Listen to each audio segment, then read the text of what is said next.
Welcome back to History Class with Dr. W. We're continuing our discussion of the Civil War, and in this lecture we're going to talk about some of the battles that occurred over roughly the first year of the war, as each side grew acclimated to the process of combat and what this war was going to look like, the kind of lessons that they learned, and the ways in which combat in the Civil War was different than any other war we had seen before. As I mentioned in previous lectures, both sides believed the war would be relatively short-lived, and so their early planning reflected that. The early Northern strategy was called the Anaconda Plan, organized by General Winfield Scott. The idea was to blockade southern ports, utilize the advantages of the Union Navy, block off entry points, and eventually strangle the South into surrender. This plan did meet with a few successes early on. West Virginia, for instance, broke off from the South and joined the Union. New Orleans fell relatively quickly to the Union, and we'll talk about some successes along the Mississippi River and in the West in a few moments. So there was some early optimism. But hopes for a quick victory began to fade after the first major engagements of the war. The first major battle on July 21st, 1861, the Battle of Bull Run, was a Confederate victory. Early Union advances were thwarted, and the battle ended as the Confederates charged with a great rebel yell. Union forces fell back in a panicked retreat, and one commented, "There's nothing like it this side of the infernal region." Some citizens who came from Washington, D.C. to watch as spectators were horrified, and the realization began to set in that this war might not be so quick. The war also quickly became much larger and bloodier than anyone expected. The April 1862 Battle of Shiloh was the bloodiest battle in all of American history up to that point, a record that would fall many times over the course of the war. 100,000 soldiers on both sides were engaged, 3,500 dead. That reflected more combat deaths than the Revolutionary War, the War of 1812, and the Mexican War combined. Union forces had greater success in the West under the leadership of Ulysses S. Grant. Those forces captured two forts, Henry and Donelson, relatively early in the war, in February of 1862, which contributed to greater access and control of rivers and communication routes, such as the Tennessee River and the Cumberland River. And they also began to build the reputation of Ulysses S. Grant, who would later in the war, of course, become the overall commander of Union forces, and later in his career become President of the United States. In April of 1862, Union forces were also able to take New Orleans and begin the march up along the Mississippi River from the port of New Orleans and regions to the south. Control of the Mississippi River was one of the vital questions that would linger throughout this war, and after those early engagements, Union forces controlled much of the river, stopping at Vicksburg, Mississippi, which would be the site of one of the major clashes later in the war. So neither side enjoyed absolute control of the Mississippi during this phase, but the Union, through these early battles, controlled most of it, and most importantly, access to the port of New Orleans and the Gulf of Mexico. In the East, things didn't go nearly so well for the Union.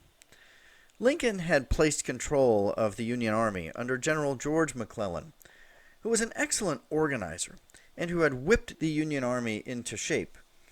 But McClellan always seemed interested in more training and more parading and more preparation, and never in launching attacks themselves.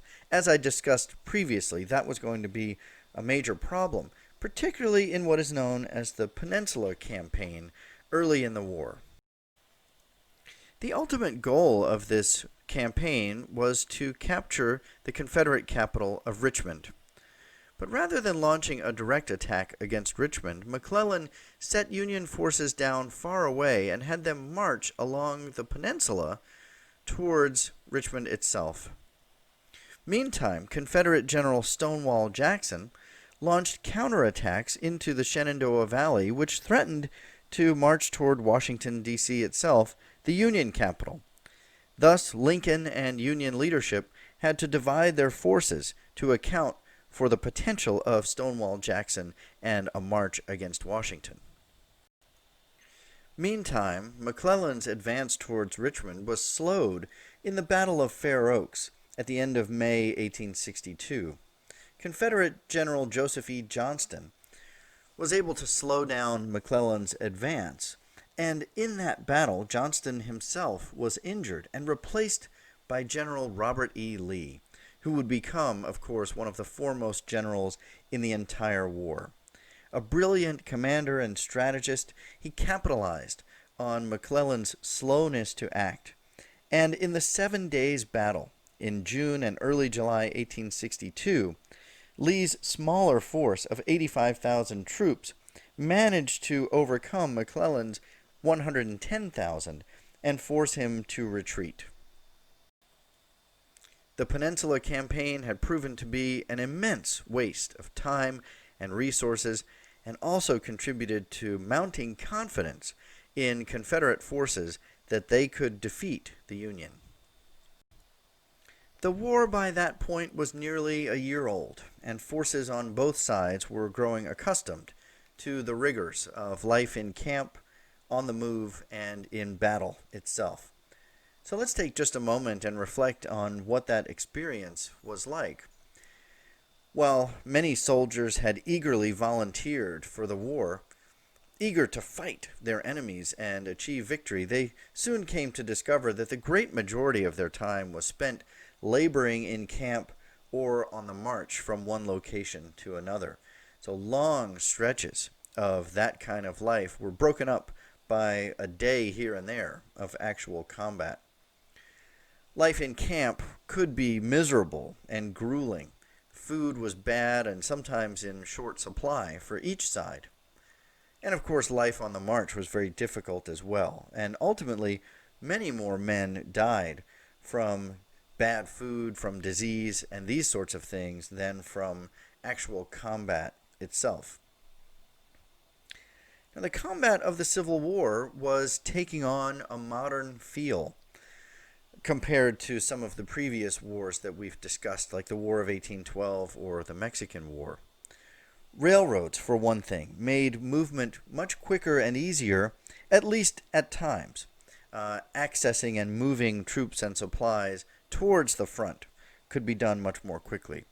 Now, there were limitations to this, of course. The railroad lines didn't lead to every inch of territory, and telegraph lines might not be accessible in the midst of a battle. And so there was still a great deal of movement and communication on foot or on horseback.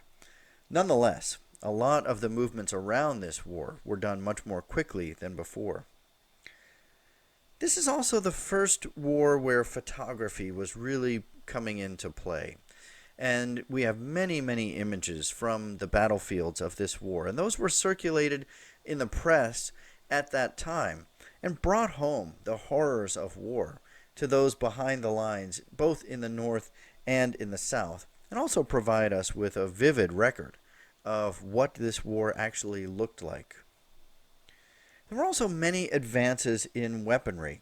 Artillery was becoming more accurate and deadly, and also rifle fire was much more accurate in the Civil War than in previous wars due to the mini ball, which was more of a conical-shaped weapon, closer to a bullet than the old round musket balls.